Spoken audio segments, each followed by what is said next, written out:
ఏంట్రా మురళి, నీ ఫ్రెండ్ ఇంకా అదే అనుకుంటున్నాడా ఏంటి? మొహం చూసావా, ఏదో దయ్యం కొట్టినట్టు. రే, హ్మ్. నువ్వు దెయ్యం కొట్టినట్టు అంటే నాకు ఒక విషయం గుర్తొచ్చింది. ఒక కథ, నిజమైన కథ. ఆ? నా ఫ్రెండు అనిత తెలుసు కదా, తన పెళ్ళికి కూడా వెళ్ళామే. గుంటూరు కదా తనా? అవును, తనే. హ్మ్. ఒకరోజు రాత్రి 2 గంటలుంటుంది, నాకు మెసేజ్ చేసింది. ఏంటే, పెళ్ళయి 2 నెలలు కూడా అవ్వలేదు, అంతలోగా ఆన్లైన్లో నాకు మెసేజ్ చేస్తున్నా, మీ హస్బెండ్ ఏం చేస్తున్నారు, ఒకవేళ ఊర్లో లేరా అని అడిగాను. దానికి తను చెప్పింది, ఆ. వాడేం చేస్తున్నాడు, బాగా తాగొచ్చి పడుకుంటున్నాడని చెప్తుంది. తనేదో చిరాగ్గా చెప్పినప్పుడు నాకేదో డౌట్గా ఉనింది. ఒకవేళ ఏదైనా ప్రాబ్లమా అని అడిగాను. అప్పుడే ఒక విషయాన్ని చెప్పింది. తను ఆ విషయానికి పనికిరాడని చెప్పింది. అది సరే, తన మొగుడు పనికి రాకపోతే తనెందుకు నీకు నైట్ 2ంటికి ఫోన్ చేయాలి? నువ్వేంటి 11 డాక్టరా? అదంతా నీకెందుకు, అమ్మాయిల మధ్యలో బోల్డ్ ఉంటాయి. కథ మంచిగా వెళ్తుంది కదా. హే, చెప్పు చెప్పు. థు. చూసావా ఎంత ఎగ్జైటెడ్గా ఉన్నాడో? రే, కథని వినండి. సరే, ఓకే, మనల్ని మదించి ఈ విషయం గురించి అడిగిందని నాకు తెలిసిన ఒక 1000 విషయాల్లో ఒక 4 విషయాలు చెప్పాను. కానీ ఏది వర్కౌట్ అవ్వలేదు. తర్వాత కొన్ని రోజుల తర్వాత తనకి కాల్ చేశాను. ఇప్పుడంతా తను చాలా స్పీడ్గా ఉన్నారని తను నాకు చెప్పింది. కానీ అలాంటి టైంలో ఏదో వ్యత్యాసంగా, వింతగా బిహేవ్ చేస్తున్నట్టు చెప్పింది. అలాంటి టైంలో విచిత్రంగా ఉంటే అమ్మాయిలకి బాగా నచ్చుతుంది. నేను అలాగే అనుకున్నాను. ఇదే నేను తన్ను అడిగాను. కానీ అక్కడ జరిగిన విషయమే వేరు. వాళ్ళ హస్బెండ్ వాళ్ళ ఫ్రెండు లాస్ట్ మంత్ ఒక యాక్సిడెంట్లో చనిపోయారంట. యాక్సిడెంట్లో? దాని తర్వాతే తను ఇలా అంతా బిహేవ్ చేస్తున్నాడని తను చెప్పింది. అలాంటే? అవును, పెళ్లికి 2 రోజుల ముందే తను యాక్సిడెంట్లో చనిపోయారంట. చనిపోయిన తర్వాత ఆయన ఆశని తన ఫ్రెండ్ ఒంట్లో దూరి తన ఆశని పూర్తి చేసుకున్నారు. అదంతా సర్లే కానీ ఏదైనా ఫ్రెండ్ వైఫ్ కదా. రే, చనిపోయిన తర్వాత అది ఎవరైనా దెయ్యం, భూతం, ఆత్మ అలాంటివి అంతేరా. ఈ మోయ బాబాయ్, మన ఫ్రెండు, కొలీగు, అలాంటివి ఏ రిలేషను లేదు. అర్థమైందా? అదేలాగా?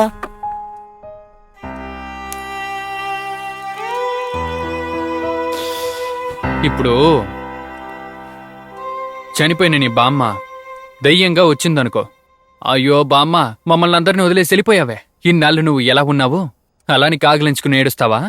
లేదా బామ్మ అయినప్పటికీ కూడా వచ్చింది దెయ్యవని కేకలేసుకుని పారిపోతావా? చెప్పరా. అదేలాగా? బామైనప్పటికి కూడా అది దయ్యం కదా, కొంచెం ఆలోచించాల్సిందే. నీ డౌట్స్ అంతా తర్వాత తీరుద్దాం. నీ ఫ్రెండ్ని చూసావా?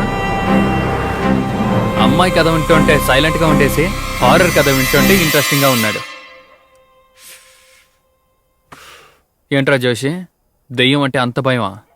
భయం అంత ఏం లేదు కానీ దీని గురించి తెలుసుకోవాలని ఒక చిన్న ఇంట్రెస్ట్. చిన్న వయసులోంచే నాకు దీని గురించి తెలుసుకోవాలని ఒక ఆశ. మా నాన్న తన ఆశ కోసం నన్ను ఇంజనీర్ చేశాడు. నేను కూడా బాగా చదివి ఫస్ట్ క్లాస్లోనే పాస్ అయ్యాను. అయినా కూడా ఇవాళ నేను అన్సక్సెస్ఫుల్ ఇంజనీర్. రే జోషి, ఈ సక్సెస్ఫుల్ అన్సక్సెస్ఫుల్ ఇదంతా ఊరికే మాటలికిరా. నిజంగానే ఇక్కడ లక్కీ పర్సన్ ఎవరో తెలుసా? ఎవరొకరు వాళ్ళకి నచ్చిన పని చేస్తున్నారో వాళ్ళే. అలాంటి వాళ్ళు ఇప్పుడు భూమిలో లేదు. పెద్దగా వెతికాం అనుకో 10 మంది ఉంటారంతే. ఇప్పుడు కూడా పెద్దగా ఏం కాలేదు. వెళ్ళు, నీకు నచ్చింది వెళ్ళి చదువు. ఈ దెయ్యం, భూతం, అమానుష్యం వీటి గురించి రీసెర్చ్ చేయి. ఎవరికి తెలుసు, ఈ దెయ్యం సినిమాల్లో వస్తాయి కదా, అందులో వచ్చే పూజార్లాగా రేపు నువ్వు కూడా రావచ్చు. లేదా ఈ హాలీవుడ్ సినిమాలో కోట్ సూట్ వేసుకుని బుస్సు బుస్సు ఇంగ్లీష్లో మాట్లాడుతూ దెయ్యాన్ని తరుగుతారే, అలా కూడా రావచ్చురా. నీకు ఇంట్రెస్ట్ ఉండాలి. నీకు దేనిపై ఇంట్రెస్ట్ ఉందో అది వెళ్ళి చేయరా, అంతేరా. రేయ్, ఈ కాలంలో అందరు రోబోలతోటి పిల్లలు కంటూ ఉన్నారు. నువ్వేంటంటే వాడిని వెళ్ళి ఈ కాలంలో దయ్యాలు పట్టమంటున్నావు.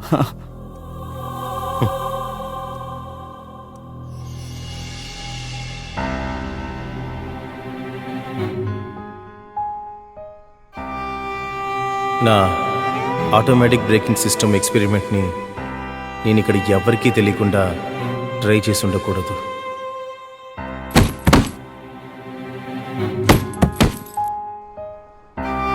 ఇక్కడ జరగబోతున్న ప్రతి విషయానికి ఖచ్చితంగా ఏదో కారణం ఉంది.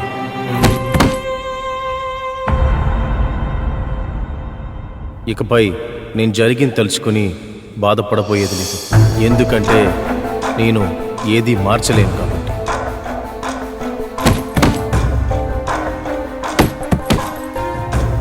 సో నాకు నచ్చిన లైఫ్ని నేను వెతకబోతున్నాను.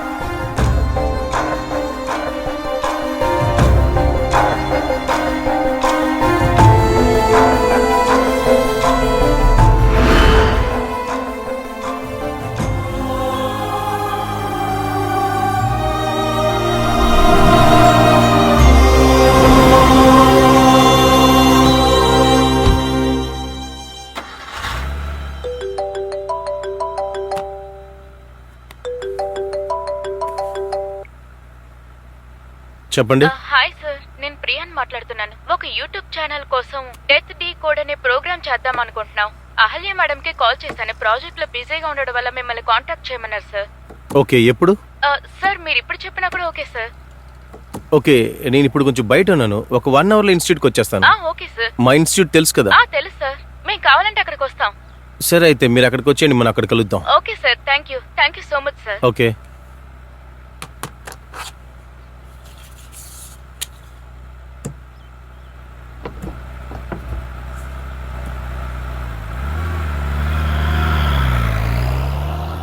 ఫోకస్ అంతా కరెక్ట్ గానే ఉందా? అన్ని పర్ఫెక్ట్.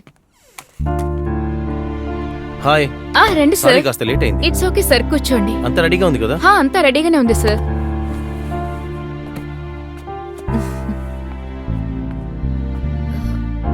అంతా ఓకేనే కదా? పర్ఫెక్ట్. హాయ్ సార్, నేను ప్రియాని. డెత్ డీ కోడ్ అనే షోని యూట్యూబ్ లో చేయడం కోసం మేడంతో మాట్లాడాను. అగలే మేడం చెప్పారు, ఇప్పుడే మాట్లాడా. దేని గురించి మాట్లాడాలి? సార్ మీ గురించి చెప్పండి. మీరు ఎన్ని సంవత్సరాలుగా ఈ ఫీల్డ్ లో ఉంటున్నారు? ఫస్ట్ నా పేరు సార్ కాదు, జోషి. మీరు అలాగే పిలవచ్చు నన్ను. ఇంకా ఈ ఫీల్డ్ లో నేను సంవత్సరాల తరబడి లేను. నేను ఇన్స్టిట్యూట్ లో ఒక స్టూడెంట్ ని. జస్ట్ జాయిన్ చేసి 3 months అవుతుంది. ఓ, ఈ ఇన్స్టిట్యూట్ గురించి, ఇక్కడున్న కోర్సెస్ గురించి కొంచెం చెప్పండి సార్. పారాసైకాలజీ ఇన్స్టిట్యూట్ ఇండియాలో 4 చోట్లలోనే ఉంది. ఢిల్లీ, బాంబే, కలకత్తా, ఇంకా ఇక్కడ హైదరాబాద్. మన చెన్నై డీనే అగల్య మేడం.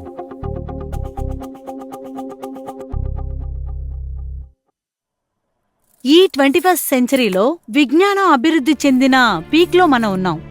ఇప్పుడు పోయి దెయ్యాలు, పిశాసులు అంటూ మనం మాట్లాడుతుంటే మనల్ని పిచ్చోళ్ళు అంటారు.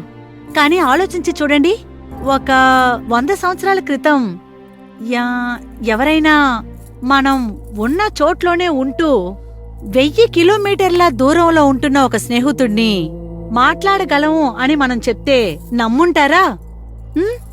కానీ ఈ రోజు అది సాధ్యమైంది. చెప్పాలంటే సర్వసాధారణంగా అయిపోయింది. That's it.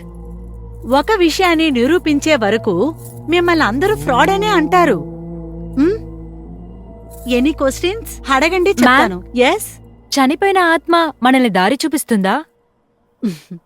చనిపోయిన ఆత్మ దారి చూపిస్తుందా? యాక్చువల్గా మీ ప్రశ్నే తప్పు. ఆత్మకి మరణం అంటూ లేదు. ఆత్మ అనేది మీ శరీరానికి మాత్రమే. శరీరం నుంచి వేరైన మీ ఆత్మ తనకంటూ ఒక లోకంలో అది జీవిస్తూనే ఉంటుంది. ఆ ఆత్మల ఒక లోకం అనేది 7 సముద్రాలు దాటి 7 కొండలు దాటి అనేది కాదు, ఇక్కడే మనతో పాటే. ఏంటి, ఫ్రీక్వెన్సీ మాత్రం వేర్వేరు. ఇప్పుడు మనమందరం ఉండేది ఒక 3D లోకం అంటే ఆత్మల యొక్క లోకం 5 డైమెన్షన్లో ఉన్నది. మనం మన ఒక్క 3D లోకంలోంచి 5Dలో ఉన్న ఆత్మల్ని కమ్యూనికేట్ చేయడమే ఆ టెక్నికే ఈ స్పిరిచువల్ సైన్స్. పారాసైకాలజీ అనేది ప్రశ్నించలేని మనోతత్వం. రీసెంట్ గా ఈ కోర్సులో telepathy, reincarnation, super natural power, paranormal activities, simple గా చెప్పాలంటే మానవులకి మించిన శక్తి గురించి చదువుకునేది. ఒక మంచి మీడియంకి అవసరమైంది అతని లోపల ఉండే ఎక్టోప్లాజం ఎనర్జీ. ఆ ఎనర్జీ మీలో ఎంత ఎక్కువ లెవెల్లో ఉందో ఆ లెవెల్ అద్భుతాన్ని మీరు ఆత్మలతో కమ్యూనికేషన్ చేయొచ్చు. ఇప్పుడు ఆటోమేటిక్ రైటింగ్, వైజా బోర్డ్, ట్రాన్స్, ఇలా ఎన్నో మార్గాలున్నాయి. అలాగా ఈ కాలానికి తగినట్టు ఈ పీరియడ్ కి చాలా సూటబుల్ అయిన channel Ojha board.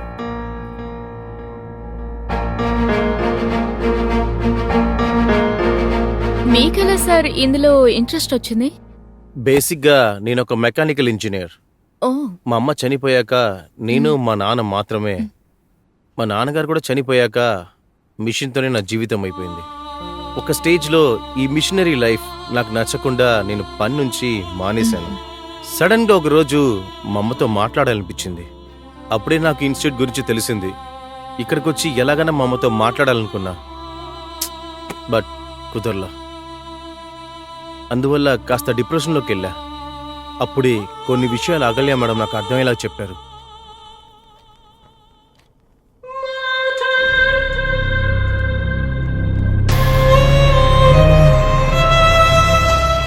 Death deserve deeper research beyond fear and tears.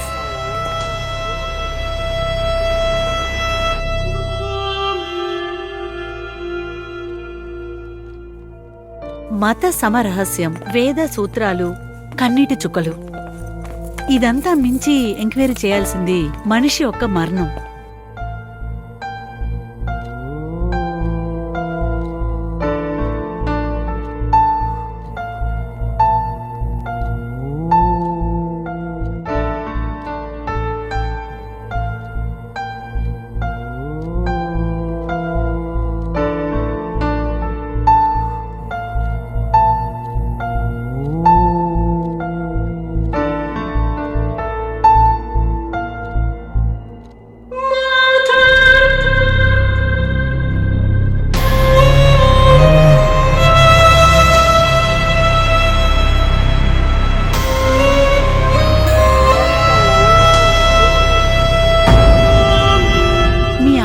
ఆత్మ నీతో మాట్లాడలేకపోతుందని నువ్వు బాధపడకు జోషి. అది వాళ్ళ లోకంలో ప్రశాంతంగా ఉండనివ్వు. మేడంతో మాట్లాడాకే నాకు ఆత్మల గురించి తెలుసుకోవాలన్న ఇంట్రెస్ట్ నాకు కలిగింది. సో నాలాగా చనిపోయిన వాళ్ళ అమ్మ దగ్గర, కొడుకు దగ్గర, భార్య దగ్గర మాట్లాడాలనుకునే వాళ్ళకి, వాళ్ళ ప్రేమను పొందిన ఆత్మలకి మధ్యలో ఒక మంచి మీడియంగా ఉండాలని ఆశపడుతున్నాను. సో అందుకే ఆత్మలతో మాట్లాడే ట్రైనింగ్ తీసుకుంటున్నాను. Very inspiring sir. Thank you so much for your thank time. You so much. అంతా ఓకే?